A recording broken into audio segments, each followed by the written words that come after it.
Kemudian saya masuk ke dalam rumah. Ketika sudah gali lubang, pasang pondasi, lalu naik bata. Ketika waktu sore, saya duduk lagi di depan rumah. Itu pagar udah berdiri. Saya jadi heran, lah itu pohon durian gue kenapa jadi ke situ?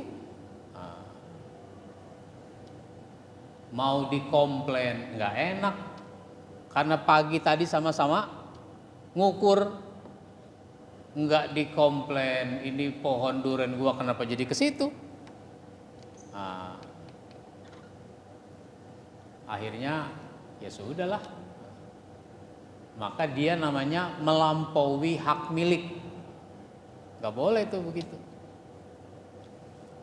Di dalam hadis riwayat Bukhari dan Muslim, Rasulullah Shallallahu Alaihi Wasallam menyatakan, man zolama qadra shibrin minal ardi tuwiqahu ila sab'i ardina. Barang siapa mengambil sejengkal tanah milik orang lain atau milik tetangga, maka Allah akan menghimpitnya dengan 7 bumi.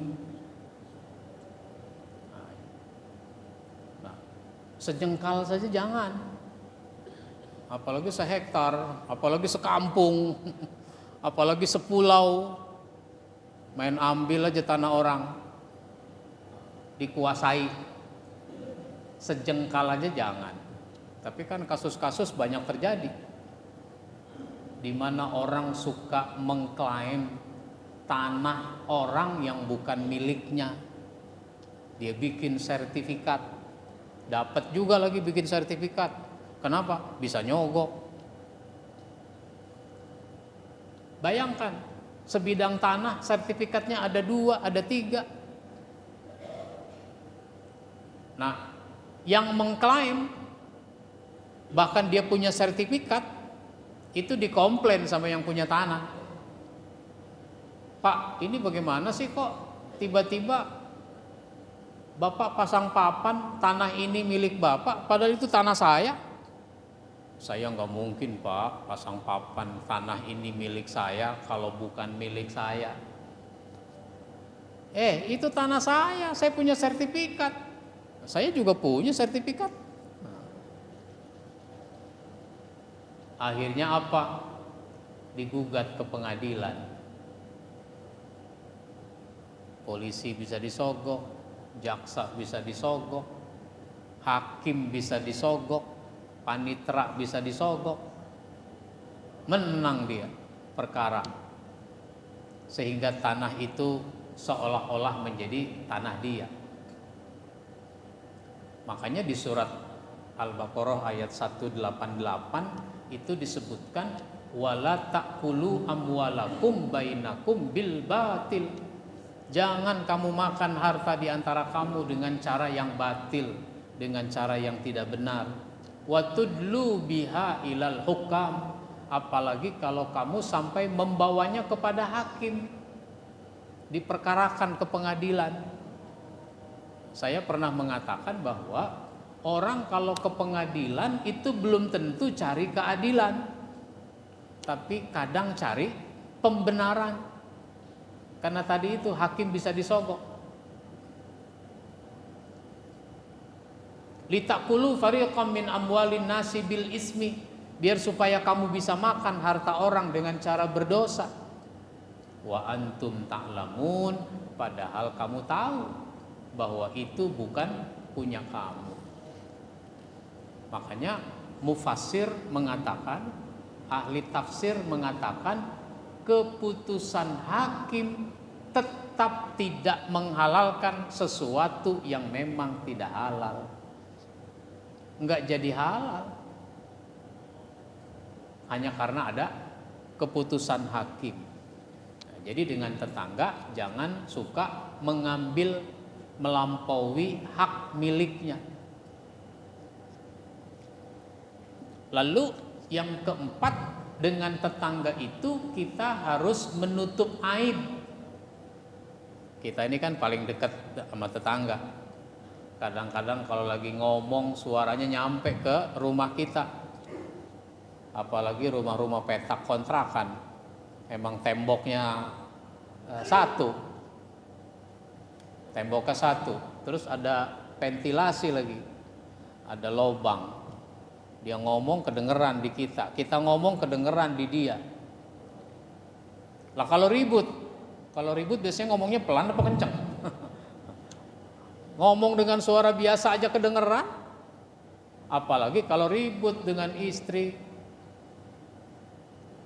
ngomongnya kenceng, kedengeran sama tetangga omongannya kedengeran sama saya tahu keaiban keluarga ini, saya harus menutupnya, jangan suka menceritakan.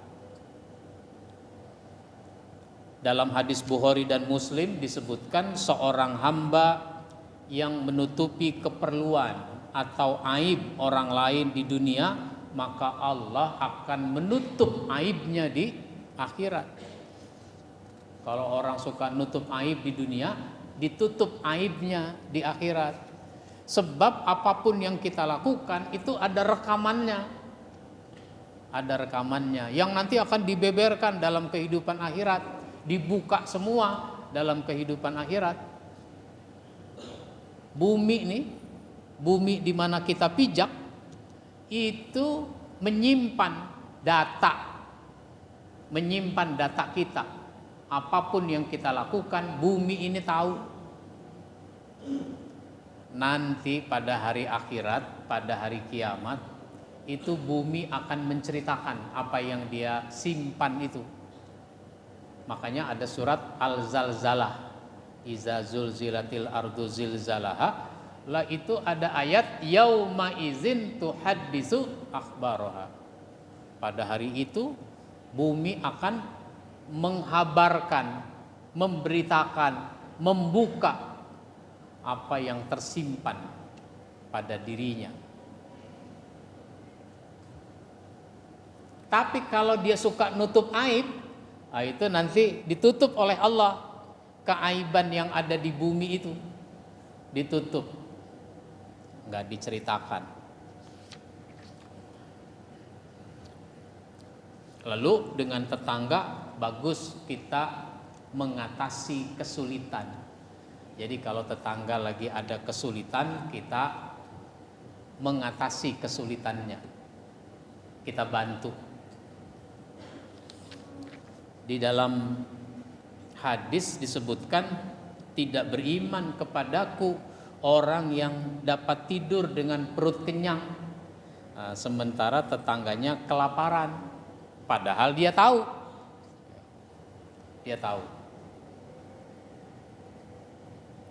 Katanya kalau di Ethiopia sekarang udah nggak ada kelaparan.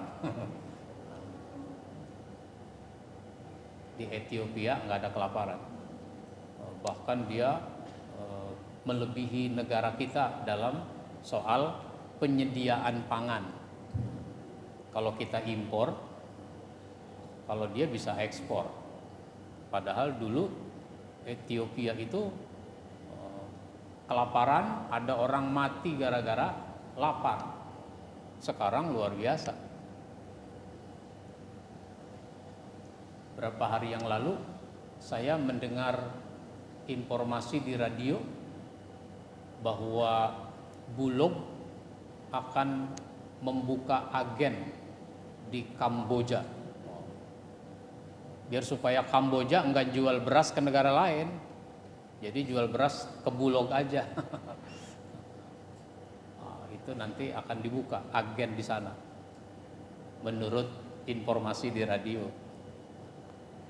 Mestinya kan nanam padi di sini kan.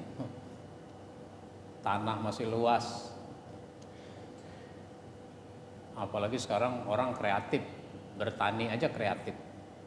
Sehingga bisa nanam padi di pot. Nah, kalau nggak ada tanah, nggak ada sawah, masih bisa nanam padi di pot. Masjid Jogokarian tuh, Masjid Jogokarian nanam padi di atap masjid. Ini kan masjid atasnya tuh ada lahan kosong kan, misalnya tengahnya kubah, sekitar kubah kan kosong. Itu karena kreatif, dibikin di situ beternak ikan, ikan lele, ikan mas, ikan nila, dibikin lagi sawah. Sawah kan bisa dibikin dari terpal, sebagaimana ikan empang bisa dibikin dari terpal. Itu namanya kreatif. Nah, yang terakhir yang ingin saya sampaikan tentang tetangga ini yang ditekankan oleh malaikat Jibril, ini kalau kita melakukan perbuatan yang bernilai dosa, kejahatan kepada tetangga, itu dosanya berlipat-lipat, lebih dari 10 kali lipat. Nah, saya bacakan arti hadis yang diriwayatkan oleh Ahmad dan Tabrani dari Miqdad bin Al-Aswad. Rasulullah bersabda kepada para sahabatnya, apakah kamu tahu tentang perbuatan zina? Kamu tahu nggak perbuatan zina? Mereka menjawab, perbuatan zina itu diharamkan oleh Allah dan Rasulnya, dan diharamkan sampai kiamat nanti. Jadi sampai kiamat, meskipun ada orang mengatakan boleh-boleh aja, tetap di mata Allah itu tidak boleh, itu haram. Zina itu haram. Rasulullah bersabda, berzina dengan 10 orang wanita lebih ringan dosanya daripada berzina dengan seorang tetangga. Jadi berzina dengan tetangga itu dosanya lebih dari 10 kali berzina dengan orang lain. Ada nggak orang berzina dengan tetangga? Jangankan dengan tetangga, dengan orang yang ada di dalam rumahnya sendiri ada.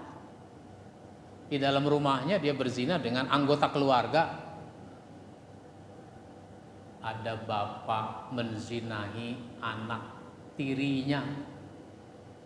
Dia kawin sama janda. Janda punya anak. Istrinya lagi pergi, dia berzina dengan anak tirinya itu, anak si janda. Wah, itu dengan tetangga aja dosanya udah lebih dari 10 kali berzina, apalagi dengan orang yang dalam rumah sendiri. Karena sekalipun janda itu meninggal, istrinya meninggal, tetap saja si bapak itu nggak boleh menikah dengan anaknya si istri, nggak boleh menikah, anak tiri. Lebih parah lagi di negeri kita ini kan macam-macam ya. Bapak menzinahi anaknya, paman menzinahi keponakannya. Pamannya masih muda, anaknya kelas 6 SD. Gurunya, ibunya mah nggak tahu, gurunya heran, nih anak kok makin hari perutnya makin membesar, kelas 6 SD. Setelah ditanya, dia dizinahi. Oleh siapa? Oleh pamannya sendiri, adik dari ibunya si anak. Lalu beliau bertanya lagi, apa yang kamu ketahui tentang mencuri? Mereka menjawab, Allah dan Rasulnya telah mengharamkan dan mencuri itu tetap haram. Rasulullah bersabda, mencuri dari 10 rumah lebih ringan dosanya daripada mencuri di satu rumah tetangga. Mencuri itu dosanya besar, berzina itu dosanya besar. Maka kalau mencurinya di tetangga, besarnya dosa itu berlipat lebih dari 10 kali. Maka jangan sampai orang melakukan kejahatan kepada tetangganya sendiri, karena tetangga itu seperti keluarga. Baik, mudah-mudahan bermanfaat buat kita semua. Amin ya rabbal alamin. Ada yang mau bertanya? Cukup. Insya Allah kita sambung pada kesempatan berikutnya. Kita akhiri dengan baca hamdalah. Alhamdulillahirabbil alamin. Wassalamualaikum warahmatullahi wabarakatuh.